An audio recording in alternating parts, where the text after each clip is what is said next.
None of these recommended ceiling limitations over which Congress has final authority are easy to propose, because in most cases they involve anticipated payments to many, many deserving people. Nonetheless, it must be done. I must emphasize that I'm not asking to eliminate, to reduce, to freeze these payments. I'm merely recommending that we slow down the rate at which these payments increase and these programs grow. Only a reduction in the growth of spending can keep federal borrowing down and reduce the damage to the private sector from high interest rates. Only a reduction in spending can make it possible for the Federal Reserve System to avoid an inflationary growth in the money supply and thus restore balance to our economy.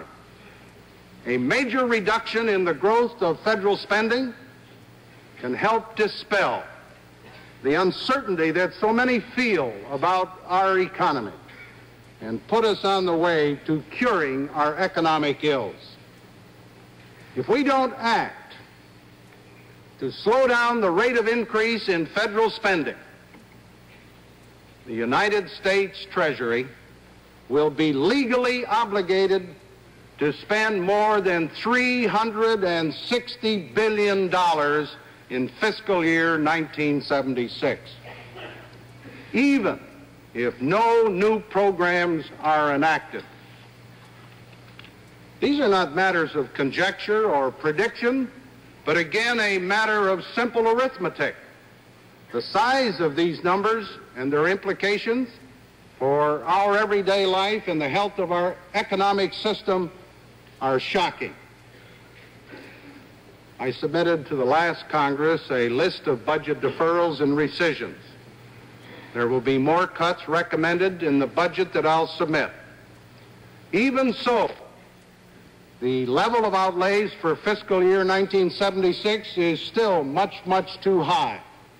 Not only is it too high for this year, but the decisions we make now will inevitably have a major and growing impact on expenditure levels in future years. I think this is a very fundamental issue that we, the Congress, and I must jointly solve. Economic disruptions we and others are experiencing stems in part from the fact that the world price of petroleum has quadrupled in the last year. But in all honesty, we cannot put all of the blame on the oil exporting nations. We, the United States, are not blameless. Our growing dependence upon foreign sources has been adding to our vulnerability for years and years, and we did nothing to prepare ourselves for such an event as the embargo of 1973. During the 1960s, this country had a surplus capacity of crude oil, which we were able to make available to our trading partners whenever there was a disruption of supply. This surplus capacity enabled us to influence both supplies and prices of crude oil throughout the world. Our excess capacity neutralized any effort at establishing an effective cartel, and thus the rest of the world was assured of adequate supplies of oil at reasonable prices. By 1970, our surplus capacity had vanished, and as a consequence, the latent power of the oil cartel could emerge in full force. Europe and Japan, both heavily dependent on imported oil, now struggle to keep their economies in balance. Even the United States, our country, which is far more self-sufficient than most other industrial countries, has been put under serious pressure.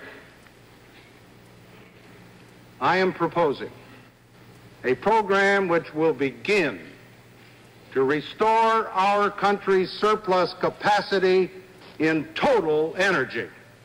In this way, we will be able to assure ourselves reliable and adequate energy and help foster a new world energy stability for other major consuming nations.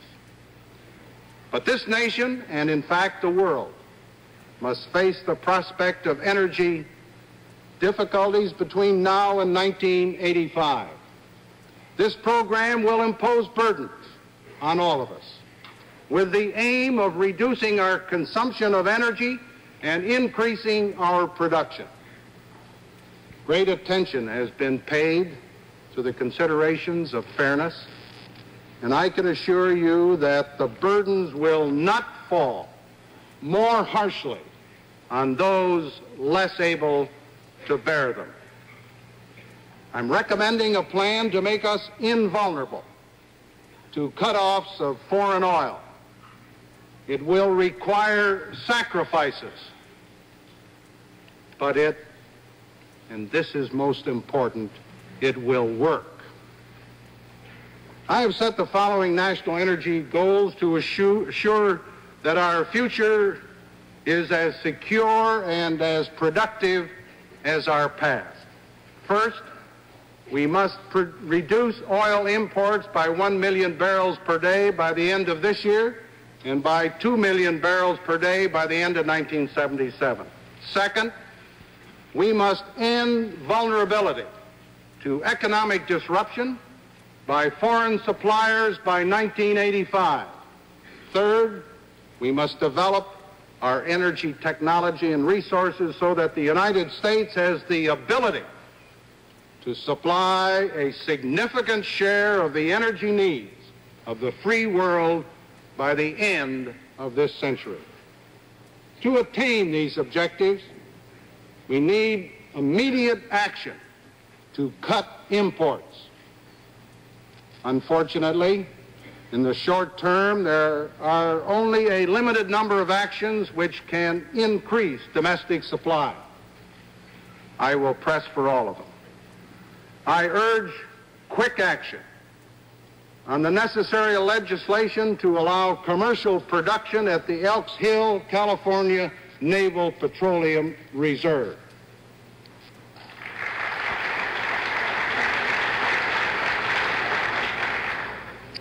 In order that we make greater use of domestic coal resources, I am submitting amendments to the Energy Supply and Environmental Coordination Act, which will greatly increase the number of power plants that can be promptly converted to coal.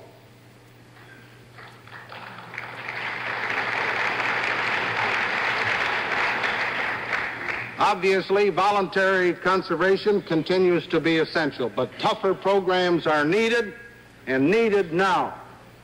Therefore, I am using presidential powers to raise the fee on all imported crude oil and petroleum products. Crude oil fee levels will be increased $1 per barrel on February 1st, by $2 per barrel on March 1st, and by $3 per barrel on April 1st. I will take actions to reduce undue hardships on any geographical region. The foregoing are interim administrative actions. They will be rescinded when the broader but necessary legislation is enacted. To that end, I am requesting the Congress to act within 90 days on a more comprehensive energy tax program. It includes excise taxes and import fees totaling $2 per barrel on product imports and on all crude oil, deregulation of new natural gas, and enactment of a natural gas excise tax. I plan to take presidential initiative to decontrol the price of domestic crude oil on April 1st, I urge the Congress to enact a windfall profits tax by that date to ensure that oil producers do not profit unduly.